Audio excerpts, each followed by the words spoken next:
تو میری جانب سے یہ جواب سن کر بہت پریشان ہوا، اسے اندیشہ لاحق ہو گیا کہ کہیں میں اپنے آبائی دین سے منحرف نہ ہو جاؤں اور باپ داداؤں کا دین نہ چھوڑ دوں. سمجھ رہے ہیں؟ پریشان ہو گیا وہ. چنانچہ اس نے مجھے پھر گھر کے اندر قید کر دیا اور کہا اب تم، اور میرے پاؤں کے اندر زنجیریں ڈال دی اور کہا اب تم اس گھر سے باہر نہ نکل. دیکھیں مصائب کی ابتدا ایک حق بات کو اختیار کرنے پر کتنی ہوتی ہے. اور آپ حضرات بھی اپنے ذہن و دماغوں میں اس واقعے کو بٹھائیں. اس واقعے کے بتلانے کا مقصد یہ ہے کہ دیکھو جستجو حق آدمی کو جب اس کے دل میں یہ جذبہ ابھر جاتا ہے تو دنیا کی کوئی طاقت حق اپنانے سے اسے روک نہیں سکتی. اور جب آدمی کے دل پر اللہ مہر لگا دے اور وہ جس دین پر یا جس مذہب پر قائم و دائم ہے اسی کو وہ حق سمجھے اور باپ داداؤں کو دیکھے گا تو وہ جہنم میں اسی حساب سے جائے گا جس حساب سے تقلید آبا و اجداد کرنے والے جاتے ہیں. اور انہیں ہدایت نہیں مل سکتی. جو یہ سوچ کے بیٹھے کہ ہمارے باپ داداؤں کا یہی دین، حق نہ ڈھونڈے، نہ حق کی جستجو اور تلاش کرے، نہ حق کے بارے میں غور و فکر کرے، تو اس کا حق کیا ہوتا ہے؟ لیکن جو حق کو اپنانے کی کوشش کرتے ہیں ان کے ساتھ باطل پرست کیا سلوک کرتے ہیں وہ نظارہ بھی دیکھتے چلیں کہ اس طرح سے حق والوں کی راہوں میں ایسے باطل پرست ہر دور میں ہر زمانے میں ٹکراتے رہے ہیں. کہتے ہیں میرے پاؤں میں زنجیریں ڈال دی گئی، مجھے گھر کے اندر قید کر دیا گیا کہ نہ میں گھر سے باہر نکلوں اور خلاص نہ میں کسی سے ملاقات کروں. کہتے ہیں کہ ایک دن مجھے موقع ملا تو میں نے چرچ کے پادریوں میں کو یہ پیغام بھیجوایا اور ان سے کہلوایا کہ جب کوئی ملک شام کو جانے والا قافلہ ملے تو اور آپ کو معلوم ہو تو براہ کرم مجھے اطلاع پہنچا دینا، مجھے بتا دینا کہ قافلہ آ چکا ہے اور ملک شام کی طرف روانہ ہوگا. کہتے ہیں کہ تھوڑے ہی دنوں کے بعد میں ایک قافلہ ہمارے اس بستی میں پہنچا جو شام کو جا رہا تھا اور چرچ والوں نے مجھے اطلاع کر دی. چرچ والوں نے جب مجھے بتلایا تو مجھے رات کا وقت مجھے غصہ لگا اور مجھے جوش ہوا کہ میں ملک شام جاؤں اور اس دین کو حاصل کروں جس دین کو حاصل یہ چرچ میں بیٹھے یہ لوگ کر رہے ہیں. کہتے ہیں میں نے بہت زور لگایا اور زور سے میں نے جھٹکا دیا اور وہ زنجیر اپنی جگہ سے نکل گئی. اللہ بھی مدد کرتا ہے، اللہ بھی مدد کرتا ہے. کہتے ہیں کہ جب میں نے زور سے جھٹکا دیا تو زنجیر ٹوٹ کر دور جا گری اور میں نہایت ہی خاموشی کے ساتھ چپکے سے سب کچھ، محل کو، دولت کو، باپ دادا کے اس ناز اور نعم کو اور ماں کو، باپ کو، سب کو، بھائی کو، بہن کو، سب کو میں حق کی جستجو کے لیے ترک کر دیا اور چھوڑ کر کے میں خاموشی سے اپنے باپ کے اس محبت کے محل سے میں دور ہوتا گیا اور چند دنوں کے بعد میں ملک شام پہنچ گیا. اللہ، چند دنوں کے بعد میں ملک شام پہنچ گیا. وہاں میں نے دریافت کیا، لوگوں سے پوچھا کہ لوگوں مجھے یہ بتلاؤ کہ اس ملک میں سب سے اعلیٰ مذہبی شخصیت کون ہے، سب سے اعلیٰ ٹاپ کا مذہبی آدمی کون ہے. یہاں بھی ہمیں بہت سارے درس ملتے ہیں کہ جب بھی حق کی جستجو کرنی ہو، تلاش کرنی ہو تو پھر نیچے نہیں بلکہ ٹاپ کی جو چیزیں ہیں ان کو دیکھی جائے. تمہیں اگر صحیح دین حاصل کرنا ہے تو اس کو ڈھونڈو، اس کو تلاش کرو جس کو سب بڑا مانتے ہیں. ہمیں بھی اگر اپنے دین میں حق تلاش کرنی ہے تو وہ کتابیں پڑھیں جو سب کے ہاں مسلم ہے کہ یہ حق. قرآن کریم ہے، صحیح بخاری ہے، صحیح مسلم ہے، یہ ٹاپ کی کتابیں ہیں. اس میں دین کو ڈھونڈو، تلاش کرو. سنن کی کتابیں ہیں جو صحیح احادیث جس کو سب مانتے ہیں. تب ہمیں انشاءاللہ ہمیں بھی ہر ضلالت اور ہر گمراہی سے ہدایت کی راہ مل جائے گی. سمجھ رہے؟ تو حضرت سلمان فارسی بھی وہاں پہنچ کر کے ٹاپ کے آدمی کو ڈھونڈ رہے ہیں کہ بھئی آپ اپنے ٹاپ کے آدمی کو بتلائیں، وہ سینٹر بتلائیں جو سب کا مرکز ہے، سینٹر ہے جو جہاں بڑے سے بڑے لوگ رہتے ہیں. چنانچہ لوگوں نے مجھے بتلایا کہ چرچ کا نگراں ہے فلاں، پوپ ہے، پادری ہے، اس کے پاس جاؤ. میں اس کی خدمت میں حاضر ہوا اور میں نے عرض کی کہ مجھے عیسائیت میں دلچسپی ہے اور میری دلی تمنا ہے کہ میں آپ کے پاس رہوں، عیسائی مذہب کی تعلیم حاصل کروں اور آپ کی رہنمائی میں عبادت کروں. میری یہ چند معروضات سن کر کے اس نے مجھے اپنے پاس رہنے کی اجازت دے دی اور میں نے جی بھر کر کے اس کی خدمت شروع کی. یعنی اب وہ گرو ہو گیا اور یہ اس کے شاگرد ہو گئے، چیلا ہو گئے. کہتے ہیں میں نے اس کی خدمت کی، لیکن تھوڑے ہی عرصے کے بعد جب میں اس کی صحبت میں رہتے رہتے مجھے یہ معلوم ہو گیا کہ مجھے یہ پتا چلا کہ یہ آدمی اچھا نہیں. اللہ، مرکز میں بیٹھا ہوا آدمی، بولو ہاں، یہ آدمی مجھے اچھا نہیں لگا. جب میں اس کے قریب زیادہ سے زیادہ رہا مجھے اچھا نہیں لگا. کیوں؟ میں نے یہ دیکھا کہ یہ اپنے پیروکاروں کو، اپنے جو اس کے پوجا پاٹ یا عبادت کرنے کے لیے جو لوگ چرچ میں آتے ہیں، جو اس کے مقتدی ہیں، جو اس کے پیچھے نمازیں پڑھتے ہیں، عبادتیں کرتے ہیں، اس کے جو ماننے والے ہیں، پیروکار مقلدین، جب وہ صدقہ اور خیرات کرنے کا حکم دیتا ہے اور جب وہ اپنے مال و دولت کو لاتے ہیں کہ تاکہ آپ اپنے ہاتھوں سے صدقہ خیرات کر دیں، تو میں نے دیکھا کہ بجائے غریبوں اور مسکینوں میں تقسیم کرنے کے وہ سب کا سب مال خود ہڑپ کر جاتا ہے اور فقراء اور مساکین کو اس میں سے کچھ نہیں دیتا. اس طرح اس نے 7 مٹکے سونے اور چاندی سے بھر لیے. گھر کا بھیدی لنکا ڈھانے والی بات ہے یہ. گھر کا بھیدی، بولو ہاں، گھر کا بھیدی لنکا ڈھائے. جو گھر میں رہتا ہے اسے معلوم ہوتا، باہر کے مریدوں کو کیا معلوم ہوتا، ہاتھ پیر چوم کے چلے جاتے ہیں بیعت کرنے. لیکن اصل تو اس کو معلوم ہوتا ہے جو گھر کے اندر ہوتا، پیر صاحب کی ہے کہ نہیں؟ جو پیر صاحب کی جوتیاں اٹھاتا ہے، خدمت کرتا ہے، اسے معلوم ہوتا ہے کہ اعلی حضرت کتنے پانی میں ہیں اور اندر کیا کرتے ہیں. سمجھ رہے ہیں؟ ہاں.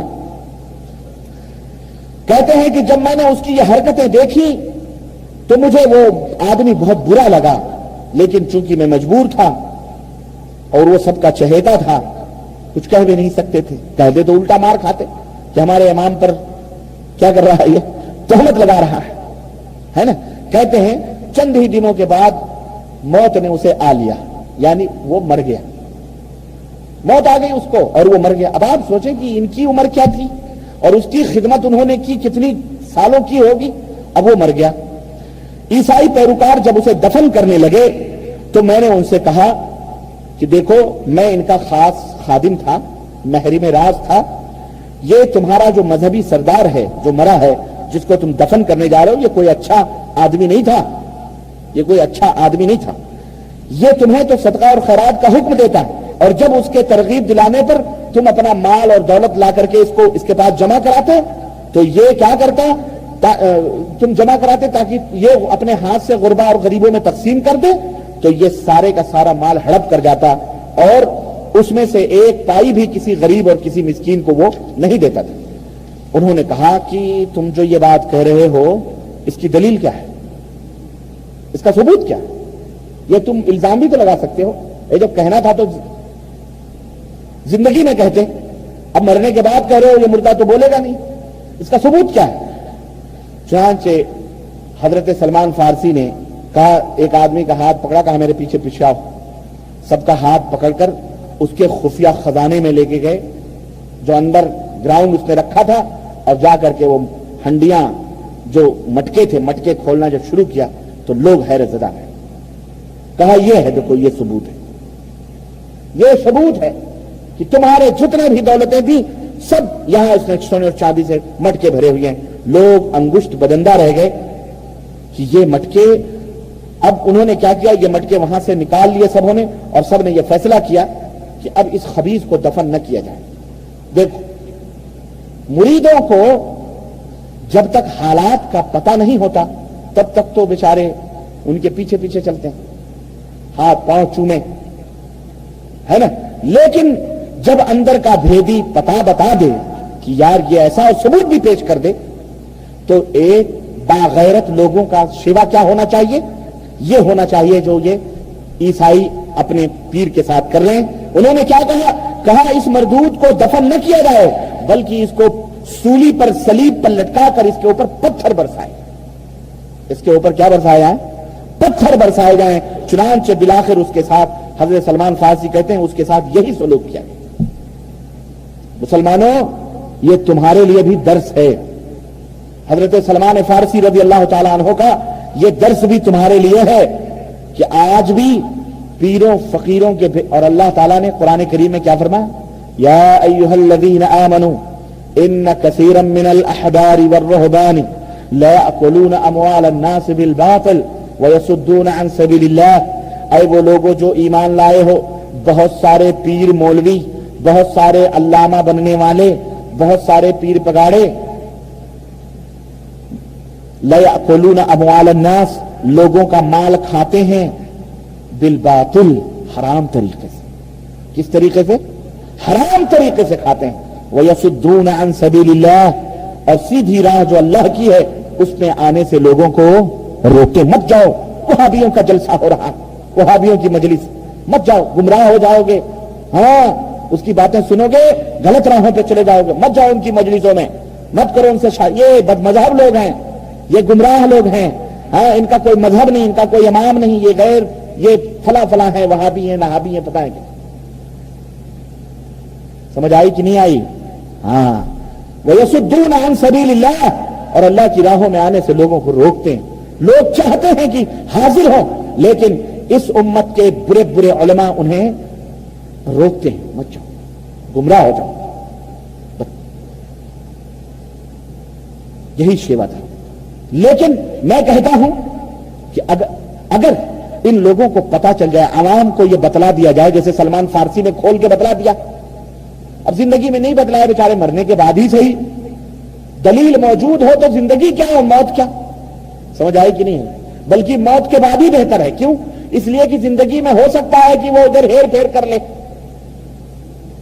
کاٹ چھانٹ کر کے کہے نہیں جھوٹ بولتا ہے. ابھی 7 مٹکے اگر وہ چھپا دیتا تو سلمان فارسی جھوٹے ہو جاتے. لیکن مرنے کے بعد وہ خود کچھ تو نہیں کر سکتا. لیکن اس کے جو عقیدت مند ہیں جب حقیقت کھولیں گے اور پتہ چلے گا خلاص وہی جوتے ماریں گے. میں بھی یہی کہتا ہوں کہ اس امت کے انتشار اور اس امت کے تفرقے بازیاں اور اس امت کے اندر جو گمراہیاں اور جس وجہ سے یہ امت غلط راہوں پہ چلی اور ٹکڑے ٹکڑے بٹی, اس کے واحد ذمہ دار اس امت کے برے علماء, برے پیر, برے لوگ ہیں جو اس قوم کے رہنما اور مسلمانوں کے رہبر اور مسلمانوں کے اپنے آپ کو امام کہلاتے ہیں. وہ سب سے برے علماء وہی لوگ ہیں. اگر ان کے پول, ان کی حقیقتیں امت کے سامنے رکھ دی جائیں تو انشاءاللہ تبارک تعالیٰ جو بے تعصب لوگ ہیں, کچھ سمجھ اور بوجھ رکھتے ہیں, انشاءاللہ ایسے مولویوں کو, ایسے پیروں کو, ایسے مفکروں کو اور اپنے آپ کو علامہ فلانہ کہنے والوں کو صلیب تو نہیں پتھروں سے مار مار کے ہلاک کریں گے انشاءاللہ تعالیٰ. کبھی ان کی باتوں میں نہیں آئیں گے. یہ درس ہم کو ملتا ہے. اس سے کیا ملتا ہے بولو؟ امت گمراہ ہو رہی ہو تو اس وقت راز فاش کر دینا چاہیے. کسی کے فتنے میں امت پڑ رہی ہو تو راز کو راز نہ رکھنا چاہیے. مر گیا ہے اس کو فاش کر دینا چاہیے. یہ آدمی صحیح نہیں تھا, دیکھو اس کی یہ دلیل, اس کو یہ دلیل, اس کی یہ دلیل, اس کی یہ دلیل. جس کو گمراہ ہونا ہے دلیل پر گمراہ ہو, اندھیرے میں نہ گمراہ ہو, اس لیے فاش کر دینا چاہیے. اور جس کو ہدایت پہ آنا ہے دلیل پہ ہدایت پہ آئے, اور جس کو برباد ہونا ہے دلیل پہ جائے. سمجھ رہے ہیں؟ دلیل پہ برباد ہو. کہتے ہیں اس کے بعد میں نے دیکھا, میں نے اس کے پھر چند دن گزرے تھے کہ لوگوں نے ایک دوسرے آدمی کو اپنا مذہبی رہنما منتخب کر لیا اور میں نے اس کی خدمت کرنا شروع کی. اس سے میں تعلیم حاصل کرنے لگا. میں نے دیکھا کہ یہ آدمی تو بڑا زاہد اور بڑا نیک اور بڑا عبادت گزار تھا. بڑا ہی نیک اور بڑا زاہد اور بڑا عبادت گزار. ہاں سمجھ نہیں آئی کچھ؟ ایسا واقعہ اگر کہیں کسی مسجد میں ہو جائے نا کہ اس مسجد میں نیک اور صالح آدمی ہی رہے گا, کوئی بدعتی اور مشرک نہیں رہے گا, تو پھر آئندہ اس مسجد میں اور اس کا حشر مشہور ہو جائے کہ اسے پتھروں سے مار مار کے وہاں کے نمازیوں نے, بستی والوں نے ہلاک کر دیا ہے, تو وہاں کوئی شیطان صفت آدمی دوبارہ قدم بولو ہاں نہیں رکھ سکتے. یہ بھی ایک درس ہے.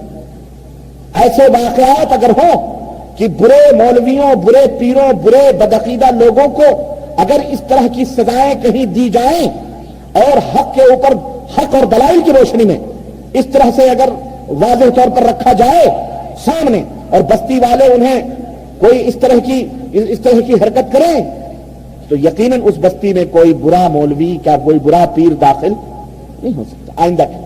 حضرت سلمان کہتے ہیں یہ جو دوسرا آیا یہ بڑا ہی نیک, بڑا ہی پرہیزگار نہیں بھی رہا ہوگا تو بننا پڑے گا, اس کو رہے گا, پٹے گا وہ بعد میں سولی پہ لٹک, اس کا بھی یہ حشر ہوگا. اور سلمان جیسا خادم ملا ہوا تھا جو حق کا متلاشی اپنے ماں باپ سب کو چھوڑ کر آیا تھا، بھلا ایسا آدمی جس کو حق کی جستجو اور تلاش ہو وہ ذرہ ذرہ دیکھے گا. کیا کرتا ہے وہ؟